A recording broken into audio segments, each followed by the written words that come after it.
Hello बच्चों, welcome back to my new class. तो आज हम लोग पढ़ेंगे समीकरण के अनुप्रयोग। समीकरण के अनुप्रयोग एप्लीकेशन ऑफ इक्वेशन, है ना। तो समीकरण के दैनिक जीवन में क्या क्या उपयोग है उसको हम लोग पढ़ेंगे। तो पिछले क्लास में हमने पढ़ा था कि समीकरण क्या होता है, कैसे होता है और समीकरण को किस प्रकार से हल किया जाता है। तो इस क्लास में हम लोग पढ़ेंगे कि समीकरण के अनुप्रयोग क्या है। अनुप्रयोग का मतलब है कि हमारे सामान्य जनजीवन में समीकरण का प्रभाव किस तरह से है और उसको किस तरह से हल करते हैं। और सरल शब्दों में कहे तो जो इबारती प्रश्न है, अर्थात जो प्रश्न शब्दों में दिए गए हैं, जो हमारे दैनिक जीवन से रिलेटेड है, ऐसे प्रश्न को किस तरह से हल करेंगे और जो शब्द है उसको हम समीकरण में किस तरह से बदलेंगे, ये हम इस आज के चैप्टर में देखने वाले हैं।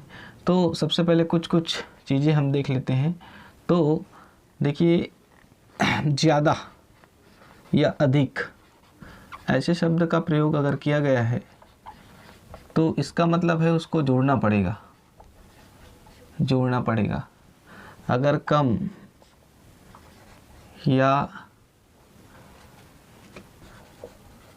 घटाना या घटाया गया है ऐसा बोल रहा है तो हमको घटाना पड़ेगा। अगर बोला जाता है इतने गुना, है ना, इतना गुना है ऐसा करके बोला है तो गुना करना पड़ेगा। या भागों में विभाजित किया गया है, भागों में विभाजित या फिर विभाजित किया गया है ऐसा बोला गया है तो हमको भाग देना पड़ेगा। अब इसका मतलब क्या उसको समझ लेते हैं। मान लो जब मैं एक एग्जांपल लेता हूँ। सबसे पहली बात, समीकरण में कोई भी ऐसा कहा गया है कि कोई संख्या या किसी संख्या, ऐसा शब्द का प्रयोग किया गया है तो इसका मतलब कोई या किसी, ऐसा कहने का मतलब है उसका मान तो नहीं दिया गया है लेकिन हमको बताया गया है कि वो कोई संख्या है या कोई अंकीय मान है, लेकिन वो हमें पता नहीं है क्या है, वो हमको निकालना पड़ेगा। तो इसका मतलब हम उसको कोई चर राशि मानेंगे, एक्स मानेंगे, वाई या जेड मानेंगे। फिलहाल मैं इन सब को नहीं लिखूंगा, आप कंफ्यूज हो जाएंगे। फिलहाल हम उसको एक्स से ही कहते हैं कि किसी या कोई ऐसा शब्द प्रयोग में आ रहा है तो हम उसको चर राशि मान लेते हैं, एक्स मान लेते हैं। इतनी बात आपको समझ में आ गई। कोई भी अज्ञात राशि के बारे में बोला गया है तो हम उसको सिंपली एक्स मान लेंगे, ये आप पहले समझ लीजिए। दूसरी बात, अब ये सब चीज़ों का उपयोग होने वाला है। कैसे होने वाला है देख लीजिए। अब ऐसा बोला जाता है किसी संख्या में 5 जोड़ने पर ऐसा करके, तो ये वाला आ गया। या किसी संख्या से 5 ज़्यादा है ना, कोई संख्या किसी संख्या से 5 ज़्यादा है ऐसा बोल दिया, ठीक है। तो किसी संख्या को हम क्या मान लेंगे, सबसे पहले x, माना कि वह संख्या क्या है, x। अब उसे 5 जोड़ेंगे तो कोई संख्या उसमें 5 जोड़ेंगे तो क्या करेंगे, जैसे 9 है, 9 में यदि मैं 5 जोड़ूंगा तो क्या हो जाएगा, 9 धन 5 लिखूंगा उसको, भले उसका आंसर कुछ भी है लेकिन 9 धन 5 लिखना पड़ेगा, है ना। यहाँ तो हम आंसर इजली ले आएंगे क्योंकि दोनों का मान हमको पता है, लेकिन यहाँ पे तो इसका मान पता नहीं है, इसलिए किसी या कोई लिखा है तो किसी संख्या में 5 जोड़ने पर तो x + 5, ठीक है। उसी प्रकार किसी संख्या में 5 घटाने पर, ऐसा बोल देता है 5 घटाने पर, तो 5 घटाने पर क्या हो जाएगा, घटाने पर x - 5। किसी संख्या कहाँ है, ये है किसी संख्या या कोई संख्या, ठीक है। तो उसी प्रकार से यदि किसी संख्या का दुगुना, ऐसा कहा जाए, दुगुना या दूना जो भी है, किसी संख्या का दुगुना, 3 गुना, 5 गुना, 7 गुना, ऐसा कुछ भी कहा जाए तो किसी संख्या को हम क्या मान लेते हैं, x। तो गुना मतलब गुना करना है, 2 गुना मतलब 2 से गुना करना, 3 गुना मतलब 3 से गुना, तो 2 गुना मतलब 2 गुना x करूँगा तो 2x, 3 गुना x मतलब 3x। इस चीज़ को समझना पड़ेगा, है ना। बराबर भाग में बांट दिया गया, किसी संख्या को बराबर 5 भाग में बांट दिया, 5 भाग में बांट दिया ऐसा बोल रहा है, 5 भाग में बांट दिया गया। तो बांट देना या भाग कर देना मतलब इसको भाग करना पड़ेगा, कोई संख्या x है बटा 5 हो जाएगा, तो ये बराबर 5 भाग में बांट दिया। और अब इसको और बढ़ा दिया गया थोड़ा सा, है ना, किसी संख्या में 5 अधिक कर 6 से कर 6 गुना ऐसा कर दिया गया है ना। किसी संख्या, कोई संख्या है, वो 5 ज़्यादा करके उसको 6 गुना कर देने पर क्या होगा, तो ये x धन 5, क्योंकि x में 5 ज़्यादा और ये पूरे का 6 से गुना, इस तरह से। तो ये सब चीज़ें आपको समझनी जरूरी है ना। इबारती प्रश्नों को हल करने के लिए सबसे पहले किसी या कोई संख्या अगर बोला जाता है तो उसको चर राशि मानना है x। आप अपनी सुविधा अनुसार दूसरा भी मान सकते हैं, कोई दिक्कत नहीं है, लेकिन शुरुआत है तो ज़्यादातर ये प्रचलन में है तो हम x मानते हैं। दूसरी बात, शब्दों को समझना है, ज़्यादा कहा गया या अधिक कहा गया तो जोड़ना है, कम या घटाया कहा जाता है तो घटाना है, गुणा करने कहा जाता है तो गुणा, और विभाजित किया गया है बराबर भागों में, है ना, तो उसको भाग में करना है। जैसे जैसे हम प्रश्न बनाएंगे आपका समझ और अच्छे से बढ़ेगा। तो चलिए हम एक आध प्रश्न देखते हैं, फिर आपको समझ में आ जाएगा।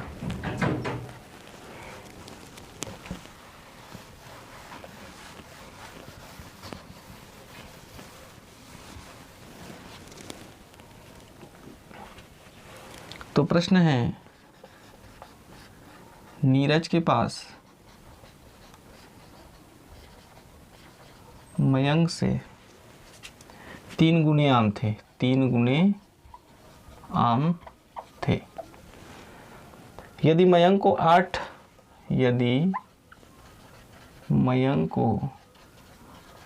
व नीरज को 6 आम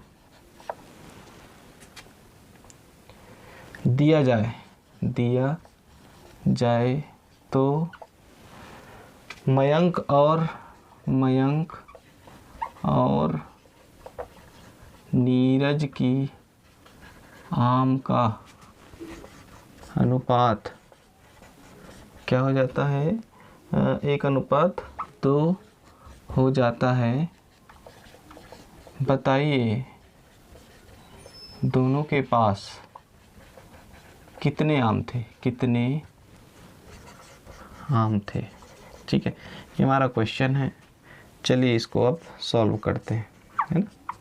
नीरज के पास, ये नीरज नाम का एक लड़का है, मयंक नाम का एक लड़का है, इसके पास 3 गुने आम थे। नीरज के पास किससे, मयंक से, ठीक है। तो नीरज के पास मयंक से 3 गुने आम थे, इसको समझना पड़ेगा। नीरज के पास मयंक से 3 गुना है ना, मयंक से ज़्यादा है सबसे पहली बात। तो मयंक का 3 गुना है। मयंक के पास 1 आम होगा तो इसके पास 3 आम होगा। मयंक के पास 2 आम होगा तो इसके पास 6 आम होगा, 3 दूनी 6। इसका मतलब हमारे पास जो अज्ञात राशि है वो मयंक है फिलहाल। तो हम ये मान लेते हैं कि माना कि मयंक के पास x आम थे, तो नीरज के पास कितने हो जाएंगे, नीरज के पास कितने आम होंगे, इसका 3 गुना, है ना, पास मयंक का 3 गुना, अर्थात 3x आम है, 3x आम है। मयंक के पास 1 आम है, नीरज के पास 3x आम है, क्योंकि वो 3 गुना है। अब बोलता है कि यदि मयंक को 8, नीरज को 6 आम और दे दिया, मतलब उसके पास ज़्यादा हो जाएगा कि कम हो जाएगा, तो ज़्यादा हो जाएगा, है ना। तो मयंक के पास कितने हैं, 1 आम थे। अब मयंक को कितना आम दे दिया, 8। मयंक को 8 आम देने पर 8 आम और दे दिया, अभी कितना है, 1 है, 1 में 8 दे दिया तो 1 धन 8 हो जाएगा, है ना। 8 दे दिया मतलब ज़्यादा हो गया, सीधी सी बात है, जो शुरू में बताए, है ना। तो उसको समझना पहले ज़रूरी है। समझ भी नहीं आया तो वीडियो को पीछे ले जाइए और फिर से देखिए तो आपको अच्छे से और समझ में आ जाएगा।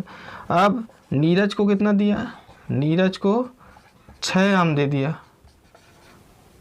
6 आम देने पर क्या हो जाएगा, नीरज के पास अभी कितना आम है, 3x आम है, उसको 6 दे दिया तो क्या हो जाएगा, धन 6 हो जाएगा।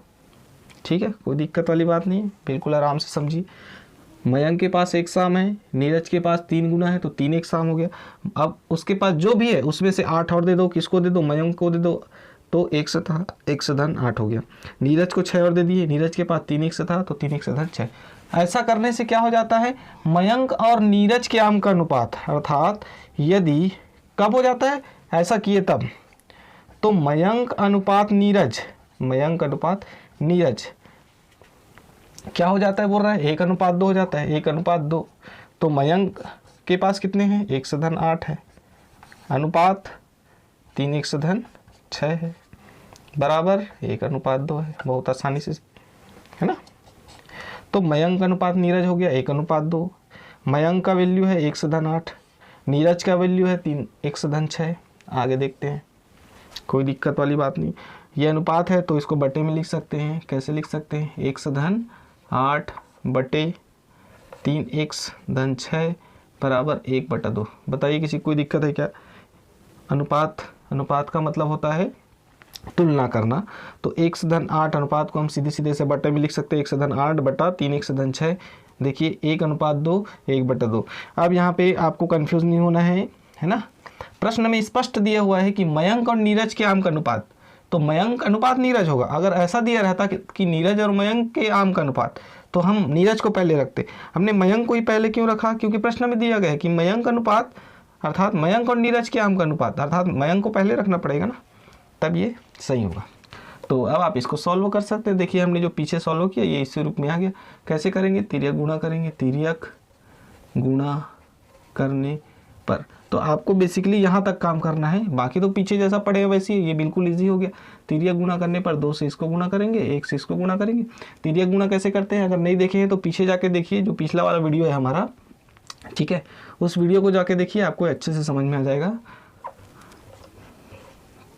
तो यहाँ से 2 से गुणा करेंगे 1:8 को, और 1 से गुणा करेंगे तो वो जस का तस रहेगा, क्योंकि 1 से किसी भी संख्या को गुणा करते हैं तो उसकी वैल्यू चेंज नहीं होती। 2 में 1 का गुणा करेंगे, 2x धन 8 दूनी 2 अट्ठे 16। मैं डायरेक्ट लिख रहा हूँ क्योंकि ये कैसे करते हैं हम पहले समझा चुके। 3x धन 6।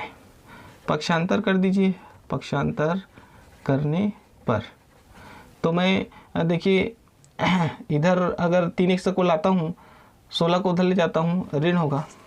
तो चलिए वैसा ही करते हैं। तो 2x की तरफ किसको ले आए, 3x को, ऋण 3x बराबर 6 की तरफ किसको ले गए, 16 को, तो ऋण 16 हो जाएगा।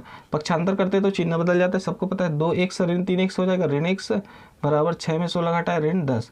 ऋण और ऋण दोनों साइड है तो इसको कैंसिल कर देते हैं। x इज इक्वल टू हो जाएगा 10। x इज इक्वल टू क्या हो जाएगा, 10 हो जाएगा। x इज इक्वल टू 10, ठीक है। तो x किसकी वैल्यू है, देखिए मयंक। तो मयंक के पास कितने आम हुए, मयंक के पास, अतः मयंक के पास 10 आम हैं। और नीरज के पास कितना है, तिगुना है, देखिए तिगुना है।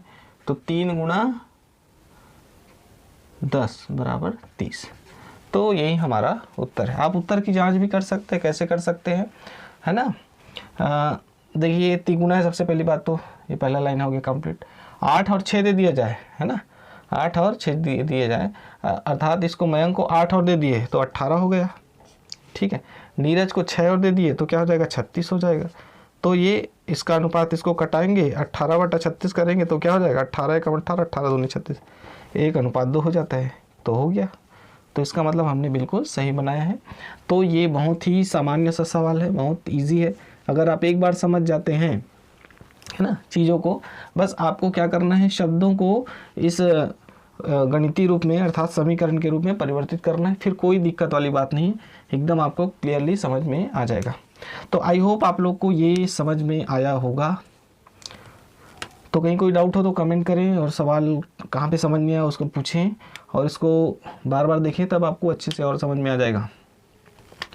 तो ठीक है, ये समीकरण के अनुप्रयोग का दूसरा चैप्टर है। ये एक हमने पीछे अध्याय में देख लिया है, पीछे क्लास में देख लिया है, और ये उसकी नेक्स्ट क्लास है। आपको समझ में आया कि नहीं ये बताएं, और आगे के इसके क्वेश्चन और नेक्स्ट जो क्लास है उसमें करेंगे।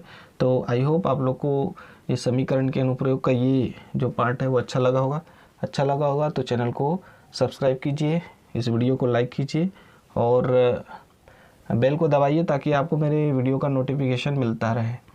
तो ठीक है बच्चों, मिलते हैं नेक्स्ट क्लास में। Thank you, thanks for watching.